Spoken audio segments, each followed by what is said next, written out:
Voici la deuxième partie sur notre série d'études à propos du baptême.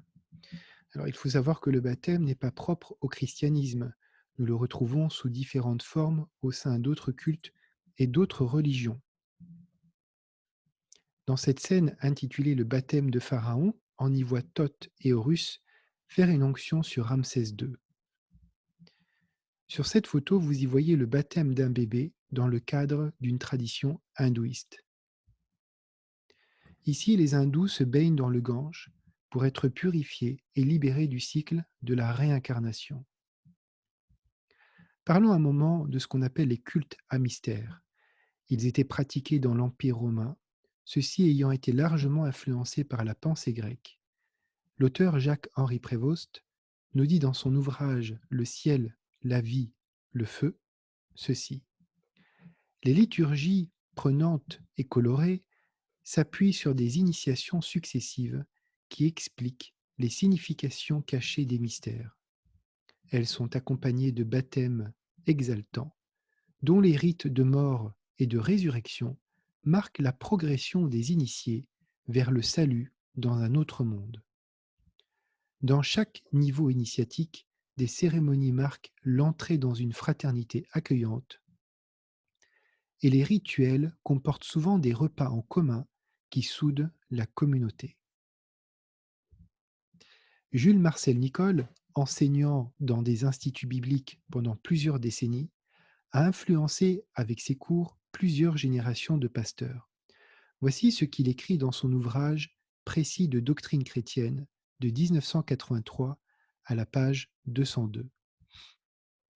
Enfin, le baptême est dans toutes les églises, quelle que soit leur pratique baptismale, une cérémonie d'introduction dans la communauté. Revenons au culte à mystère.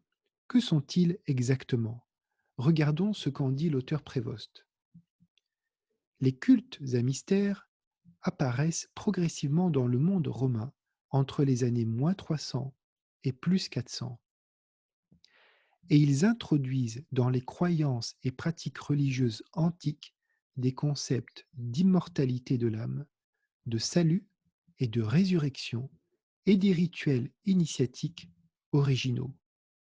Comprenez que les cultes à mystère encadrent, mettent dans une sorte de parenthèse la naissance de ce qu'on appelle l'ère chrétienne. Alors est-il possible que la doctrine de la régénération baptismale, qui dit qu'il faut être baptisé pour être sauvé, est-il possible que cette doctrine ait été influencée par les baptêmes propres aux cultes à mystère?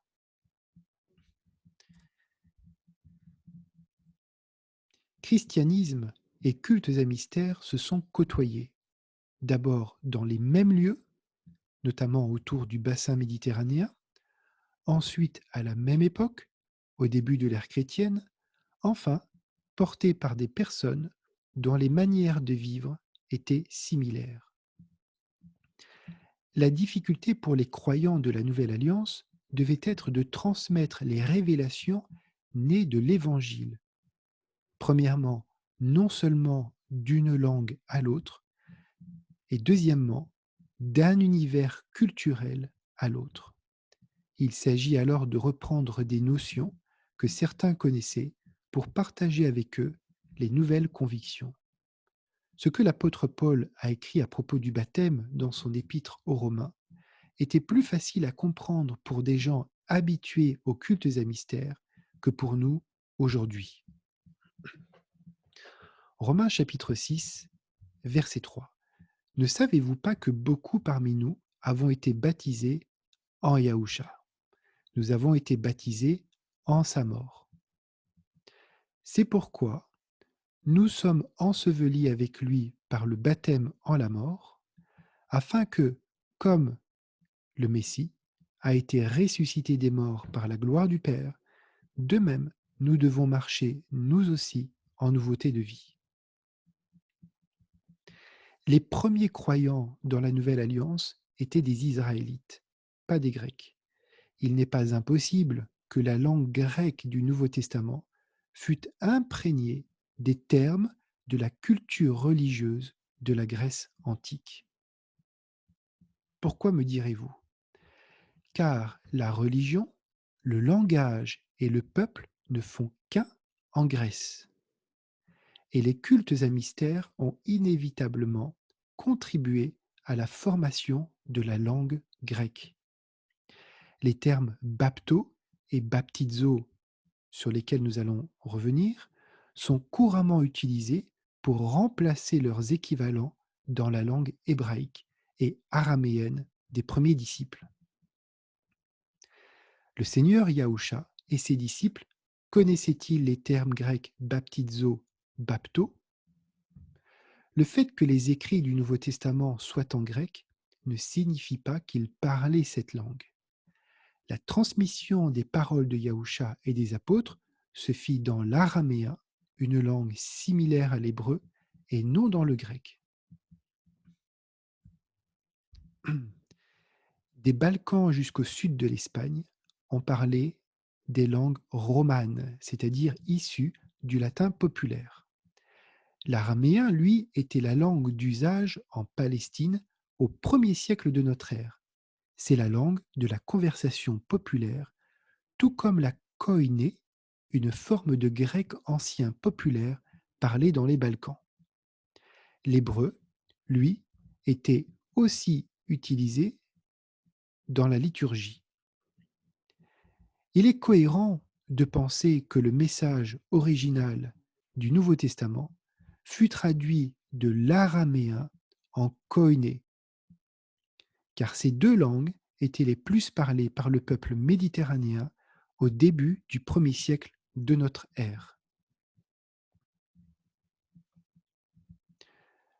Alors, peut-on, par exemple, traduire le terme hébreu bo, qui signifie entrer, passer, aller, par le terme grec baptizo, puis par le terme français baptême, sans perdre la notion culturelle originale du terme? Pourquoi je choisis le mot bo, hébreu? Parce qu'en 1 Corinthiens chapitre 10, l'apôtre Paul dit ceci: Frères et sœurs, je ne veux pas vous laisser ignorer que nos ancêtres ont tous été sous la nuée et qu'ils ont tous passé à travers la mer. Donc là, le contexte, c'est de parler lorsque les Israélites ont traversé la mer des roseaux. Ils ont tous été baptisés, ici c'est le mot grec baptizo qui est employé, en Moïse, dans la nuée et dans la mer. Alors regardons dans le texte hébreu à quoi correspond ce passage. Vous l'avez en Exode chapitre 14. Les Israélites pénétrèrent, c'est ici le verbe, bo, au milieu de la mer, à pied sec, et l'eau formait comme une muraille à leur droite et à leur gauche. Le mot baptême n'est pas une traduction du mot grec baptizo. C'est ce qu'on appelle une translittération. Nous sommes alors confrontés à une difficulté: la traduction d'un texte de la culture hébraïque vers la culture grecque, dont le vocabulaire est imprégné de notions issues des cultes à mystère. Et de ces textes grecs viennent nos traductions françaises. Je crois pour ma part que le message araméen original était oral et qu'il fut traduit en grec et mis par écrit sur des parchemins qu'à partir du temps de l'église d'Antioche.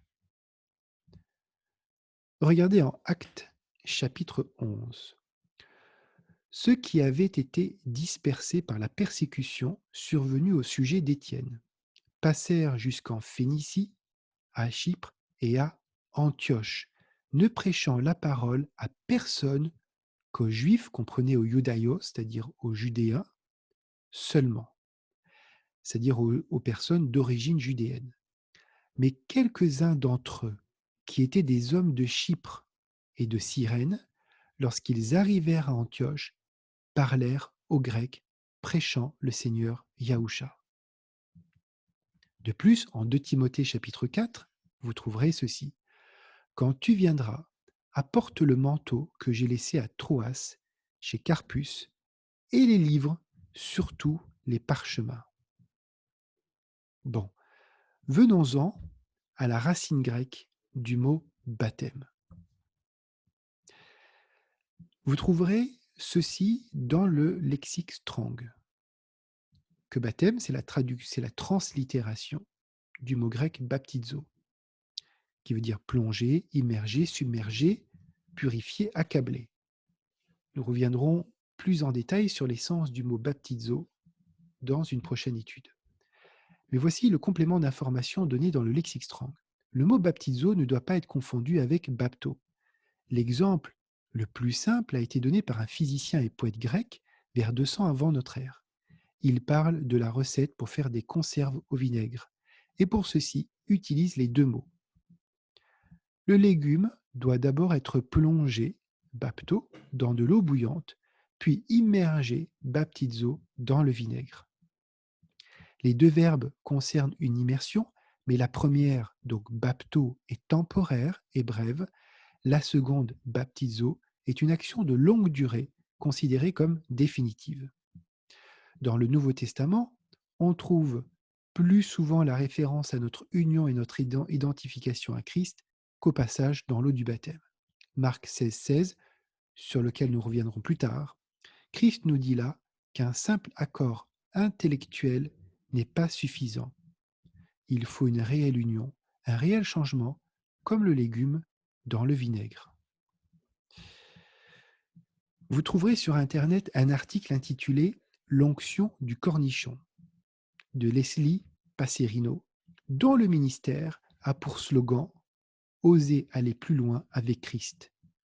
Que ne ferait-on pas pour commercialiser l'Évangile? L'expression « baptiser » n'implique pas toujours la présence d'eau. Nous reviendrons sur une approche étymologique plus complète la prochaine fois. L'apôtre Pierre décrit clairement ce qu'est le baptême, à savoir l'engagement d'une bonne conscience, référence 1 Pierre 3, 21.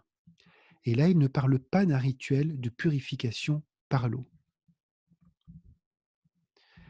Le mot bapto, qui est la racine à l'origine de baptizo, translittéré par baptême. C'est en fait la composition de deux mots grecs, ba et apto. Il est de coutume, lorsqu'on fusionne deux mots dont le deuxième commence par la même voyelle par laquelle se finit le premier, de supprimer une des deux voyelles pour fusionner les mots. Donc ba-apto devient bapto. Alors, nous allons regarder ce que signifient les mots ba et apto. Tout d'abord, le mot ba, il signifie, d'après le dictionnaire grec-français de Planche de 1817, le cri de ceux qui s'appellent. Et c'est le diminutif de boao, qui signifie crier, appeler. Ensuite, le mot apto. Le même dictionnaire cité précédemment nous indique que c'est être lié à, attaché à. Et lié, attaché sont des synonymes de engagé. Qu'apprend-on dans le décortiquage de ce mot bapto? Ba, apto. C'est tout simplement et engage-toi.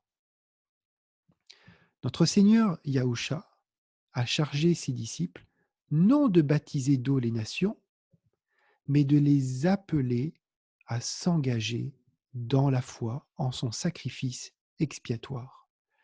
Lorsque l'apôtre Paul annonce qu'il y a un seul Seigneur, une seule foi, un seul baptême, référence Éphésiens 4, 5, ce baptême, c'est celui d'être engagé dans la mort et la résurrection de Yahusha.